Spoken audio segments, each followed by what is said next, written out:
Hello, my name's Mike Anderson. Let me tell you a couple of stories. I grew up in a little town in Illinois called Washington, Illinois. And it was a small town, maybe 2,000 people. Had a square downtown that you would drive around. And when I was young, probably 6th grade through 8th grade, myself and my next door neighbor, whose name was Denny, we would ride around that square. It was about a mile ride into town from where we lived. But we'd ride that every day, a couple of times a day. It wasn't any problem. And sometimes we would go downtown at night.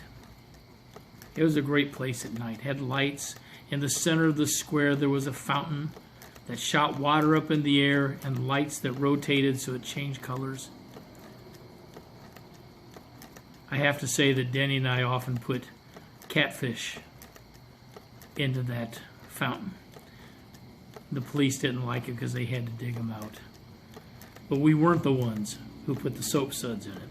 That wasn't us. A lot of people thought it was, but it wasn't.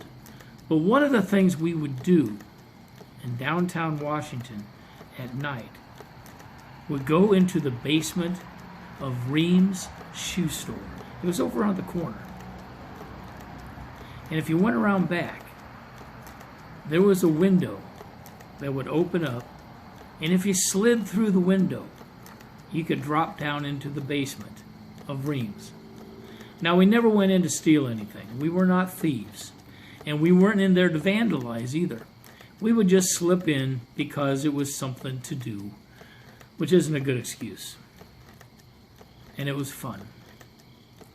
And it was dark. And it was always a little scary.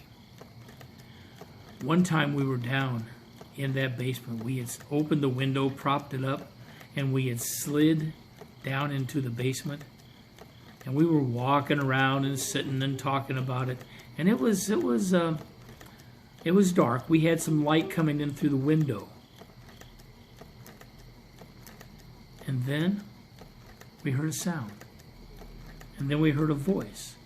And it was something like, "What are you boys doing in here?" I have to say it scared us because the noise came out of nowhere. The voice came out of nowhere.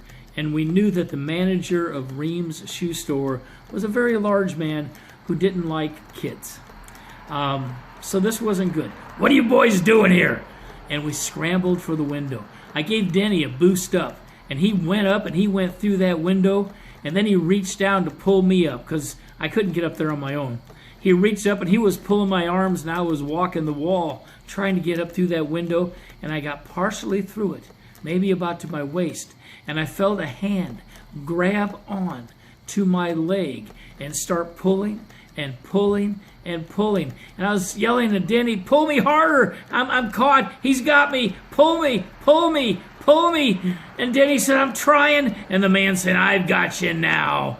And he's pulling on my leg, and Denny's pulling on my arms, and this man is pulling and pulling and pulling on my leg, just like I'm pulling on yours. And that's that story.